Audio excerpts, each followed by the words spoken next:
In my last play of the day, I gave the game Mamedyarov against Nakamura, where Mamedyarov played g3 against the King's Indian and won a very nice game. And I managed to provoke a debate online as to the relative merits of the King's Indian. And I was saying that at the top levels of play, the King's Indian is not as popular as it used to be. And, well, maybe this game from round 8 between Gelfand and Giri will explain the reasons why black has been having trouble of late with the King's Indian. Here, Gelfand played the so-called bayonet variation. It's very uncompromising. Obviously, white is trying to push forward with c5 straight away and leaves the knight on f3. Now, the point of this is that when black goes for counterplay, his usual standard counterplay on the king side with f5, the white knight can come to g5 looking at the e6 square. So okay, when the knight comes back, that was threatened, and f3, bolstering the centre. And rook b1. I mean, these moves are rather subtle. I don't have time to go into all the details of this position, but let's rattle on. Now, I'll come back to this move h6 in a moment. I think black has to play this to get rid of the knight. And this reaches this rather typical position for the bayonet, where white has a pawn on e6, which seems to be a bit cut off from the rest of white's pieces. Of course, if black can round this pawn up, then he's doing very well. But black has had to give up this light squared bishop, which means that these squares on the king side can be very weak indeed. Let's see how the game progresses. Now, for example, if black wants to try and pick this pawn up straight away with queen c8, this simply doesn't work because the knight comes to d5. Obviously, queen takes is impossible. And white actually stands very well here. So therefore, Giri plays knight c6. I should add that all this has been played before. Okay, knight d5. Knight comes to a great square. And you can see it's actually not so easy to round up this pawn. Knight g8 played looks very strange indeed going backwards. Of course, black wants to play the knight into here, but then e7 is awkward. Therefore, knight g8 to cover this square. But that leaves black a little bit open on the king side. Queen g4. Right. Well, I come back to this move h6, which black had to play, but you can see he's given up his light squared bishop, and that means these squares are terribly weak around the king. I think for King's Indian players, who I think they play the King's Indian basically to try and attack on the king side to get the initiative. This variation is psychologically very unpleasant indeed because their king is under attack. Okay, let's go on. If king h7, then just bishop e3, and the threat is to take here and open up this diagonal. So king h7 is actually a very poor move. So black has to play g5, but that does weaken all these light squares. And I repeat, that light squared bishop is being exchanged off. So this is already a very difficult position for black. Now this has been tested several times before in tournament practice, and white has very good results here. Bishop e3 has been played, h4 has been played to break up the pawns, and here Gelfand tried a new move, c5, which, well, as we'll see, opens up this diagonal. And there's a specific idea he has in mind. After c6, he gave up the pawn, but that now allows him to play bishop g5, sacrificing a piece to open up black's king. Now maybe Giri should have taken this, but this is very difficult to analyse.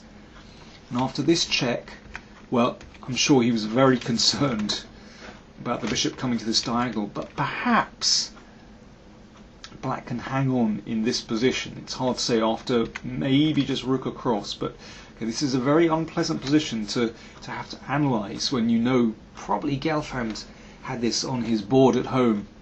Okay, instead Giri took the other piece, and well, white is just a clear piece down, but has tremendous compensation. Well, that's impossible. You can't take the second piece. That's going to be mate very soon. Queen c8 played, trying to exchange queens, and now queen e4 again. The attack is on these light squares, very nasty indeed. Black has to block, and now bishop e7, an excellent move. And if black is too materialistic here and plays, for example, rook f7, then white just takes on d6. You can see how these pieces cut black in two. This is so unpleasant. I really don't believe that black will survive this position.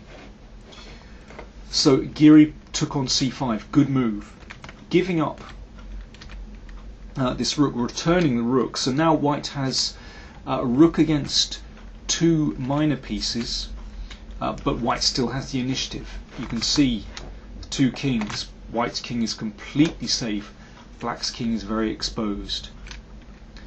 Now maybe white could have played g4 here. This might have been a better way to continue the attack. The idea is that, well, if b6 to sort of, well, defend against the rook's threats here, in fact you can still take and play rook f1, and white is going to win this position.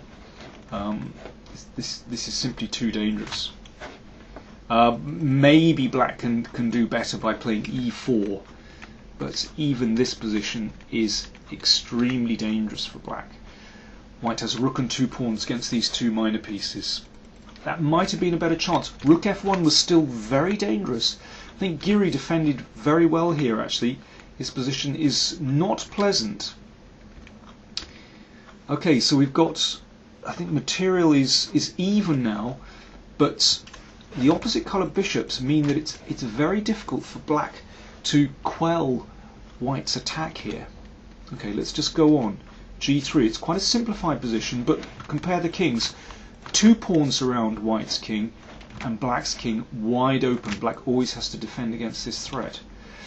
Now, perhaps Gelfand could have done a little better in this position, but he had reasonable chances here. Let me go to a critical position.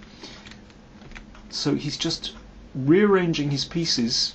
What he needs to do is get this rook in the attack. Now maybe rook c4 was a better try here. If he can swing this rook across to join the attack, then black's king could be in terrible trouble. Here's one possible variation. And here we give a check. Queen comes back. And now exchanging queens, and even in this simplified position black's king is actually very unpleasantly placed, whereas white's king is storming up the board, and this is tricky. This is very tricky for black. You know, this is potentially a very dangerous passed pawn. That's typical of the kind of things that white should be doing, trying to get his rook into play, which, I mean, Gelfand came very, very close here. So he's trying to get his rook into play. Now rook f4, blocking white's rook out. This is still tricky. Queen here, even after this exchange of rooks. Of course, Giri has greater defensive chances now. The position is becoming simplified. Gelfand is trying to maneuver his way in, but in the end I think he just ran out of energy here, actually. And here they repeated the position very soon, and I think Gelfand was just tired and he repeated the position here. But he can still play for a win here. For example, in this position, after check and king f8, you know, you could start to bring your king up the board. You don't need to fear this check because the bishop can still come back to g2, and white still has pressure. Black has some problems to solve.